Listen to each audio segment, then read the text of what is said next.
Did Donald Trump just surrender in the cyber war with Russia? Let's talk about that. Welcome to Tech Topics brought to you by Cybervenger. We help keep small businesses stay protected and compliant with cutting-edge cybersecurity and IT solutions. Okay, so what just happened? Yesterday, Donald Trump announced that we were going to be standing down our cybersecurity efforts against Russia. Now, I've talked about this channel many, many times. We are effectively in a giant world war, and it's being fought online. Cyber War 1 is here, and it's been here for quite some time. And there's a lot of adversaries. It's not just us versus China or us versus Russia. It's everybody versus everybody.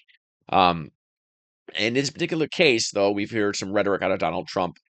I, Clearly, he's trying to open up, restore ties and mend fences between us, at least the U.S. anyway, and Russia. I don't know if West as a whole, but certainly us and Russia. For whether that's good or bad, I won't get into that here. But that seems to be the approach. And one of the things he declared is that we're going to stop actions against Russia and cyber. And I've seen a lot of people panic because, oh my God, we're firing cybersecurity analysts. We're leaving ourselves defenseless. What the heck? Um, that certainly would be a very bad thing. But I had another thought on this. He's still very much aware, and says, at least says so anyway, that China is a cybersecurity threat, and we're still keeping that in. The thing with defense about in cybersecurity is you can't really defend against one threat without defending against them all, or threat actors, I should say. If you're protecting yourself, you're protecting yourself, right? If you got an armor plate on, it'll stop a brick from hurting you, whether it's being thrown from person A or person B.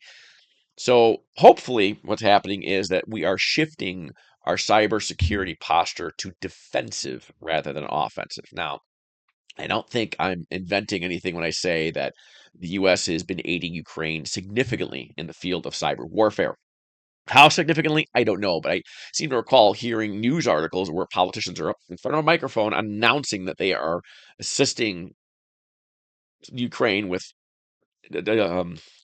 attacks, not quite the right word, but they seem to indicate that they're definitely giving intel and going after Russian assets online via cyber warfare.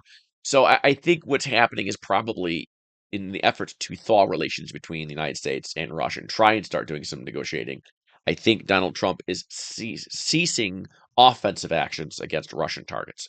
Probably no longer providing intel to Ukraine. See, Ukraine, if you may have noticed, has gotten really freaking good at attacking Russian cybersecurity assets.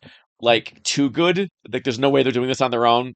We're helping them for sure. And that's a reading between the line things. I don't know. Again, I don't know anything that the average person doesn't know. I only know what I see on the news. But that seems to be what's going on here. So I wouldn't worry so much that ever means our defenses are being completely shut down and now we're owned by Russia. I think that's a little hyperbole. I could certainly understand the concerns. Why are we firing people? Can't we just redeploy those assets somewhere else, like defensively? I imagine any cybersecurity expert that would help you defend and detect from China would also help you defend and detect from Russia, because it's very easy for China. If China's the bad guy, right, and Russia's no longer the bad guy online, which I don't think that's the case, but if that's the assumption that our administration is going to make. What's to stop China from hopping through Russia and attacking us from Russian IP addresses? Absolutely nothing. I always laugh to some degree when people say, like, oh, Russia attacked or China hacked or there was the North Korean. I'm like, how do you even know, really? You can hop off an IP address and bounce around with proxies. It's very easy, your current IPv4 system out there, to kind of hide where you're coming from. They usually say that they usually determine whether someone is a Russian attacker or a Chinese hacker kind of based on the tools they use and the methodologies and the things that stopped them and the things that didn't. More of kind of like it's kind of analogous to figuring out somebody by seeing their silhouette walk at night and go, oh, the way they're walking, they kind of shift to the right side a little. That's Bob. I know him. He walks like that. And it's kind of sort of how they determine. So there's no way to protect the United States from China without also protecting us from Russia. You can, however, cease your offensive action. Now, which worries me a little bit because what are we doing to China? We're standing down Russia, who's currently actively attacking another country. What are we doing to China? Because now I don't like China, but I do think that we are the NSA does stuff I'm not happy about. And I don't know what we're doing to China, and which could provoke a response. Now, China's doing a lot to us, and that's a problem. Maybe we need that offensive, counteraction I, I, I don't know anything that you folks don't. But it does kind of say to me that if they're going to stop treating Russia as a threat, that they're only going to take defensive action against Russia. And if that's what they were doing, then they must be doing more against China. They're doing offensive action by default, right? That's illogical, isn't it? So, what are we doing to China? And, I don't think any of us think of us as the bad guys, us as the cyber hackers. Are we interfering in their elections? Are we, gathering data on their people that we shouldn't be? That's how these things start. It's always very easy to think the other guy's the bad guy. I worry about what our government does that the rest of us don't know about. But I don't think that we're surrendering to Russia at this time. I think what Donald Trump is doing is, I think he's stopping the offensive actions, if that makes sense. For better or for worse, I believe that's where we're at. And I think, as always, we should maintain our own cybersecurity efforts. I mean, really, what is the government doing to protect the average U.S. citizen from cyber attacks? Honestly, not all that much. There's not that much they can do. If you have your system exposed and vulnerable, you're going to get hit.